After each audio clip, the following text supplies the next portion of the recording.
Hello and welcome back to the channel. In the last two videos, I showed you how we can upload folders as well as individual files from a folder into Google Drive. Before we start opening Colab Notebook and trying to access .csv files from Google Drive, it's always a good idea to navigate through the folder structure in the Google Drive and verify that those files are actually accessible and readable. So let's go ahead and do that.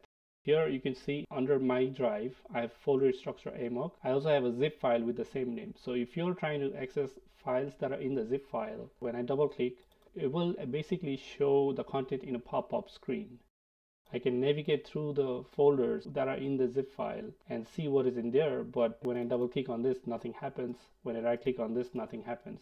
So you will know from here that this is not the right folder to access from Colab Notebook. So let's jump back. Here's a folder with the same name. If you follow my previous videos, this folder was basically uploaded as an unzipped file originating from this zip folder. So it has all the same contents, and this is actual file folder structure with actual data files and notebook files in it. So if we double click on it, we see modules folder, and under modules folder there are 4 modules like I also showed in previous videos.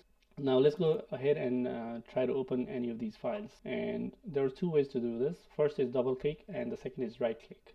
So let's go and do each one of those. When we double click this file, it will load the file in Google Colab, and the content will be in markdown format, and there will be different video dedicated to how we can make changes to this text and code cells within Colab Notebook, but this is just one way to open the file.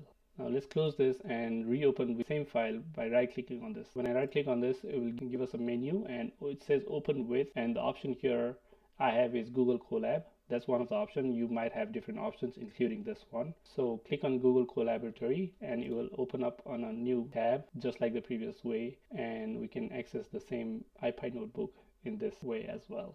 Okay, so those were the 2 ways how we can access IPy notebooks. Now let's go ahead and learn about how to open CSV files. Again, there's 2 ways.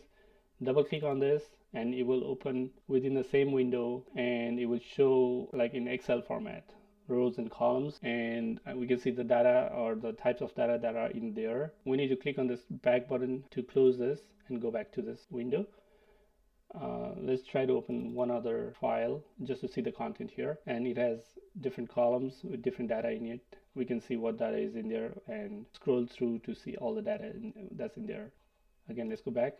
Now that's not the best way to open a .csv file in Google Drive. So there's another way and a better way. Right click on this, again open with, and this time I see 2 different apps here. Third app is as also suggested, but the one we're interested in is Google Sheets.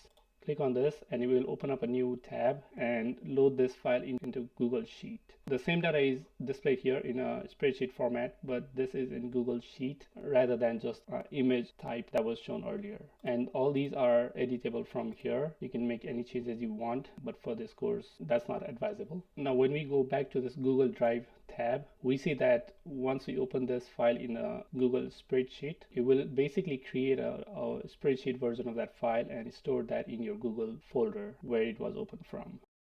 So now we have this .csv file and then the Google Sheet file with the same name. Let's go ahead and close this. Let's go ahead and find out what Google Drive will do when we try to open a large file like this. Try to double click on this file, and you can see there's no preview file for this. Google Drive says this file is too large to preview. There's not much we can do about large files except that you can open them from Colab Notebook and manipulate data from there. Alright, so in this video we saw different ways how we can open Colab Notebooks as well as .csv data files. In the next video I'm going to show you how we can open Colab Notebook, mount the Colab Notebook from Google Drive and access the .csv data file from within the Colab Notebook. So stay tuned. Thank you.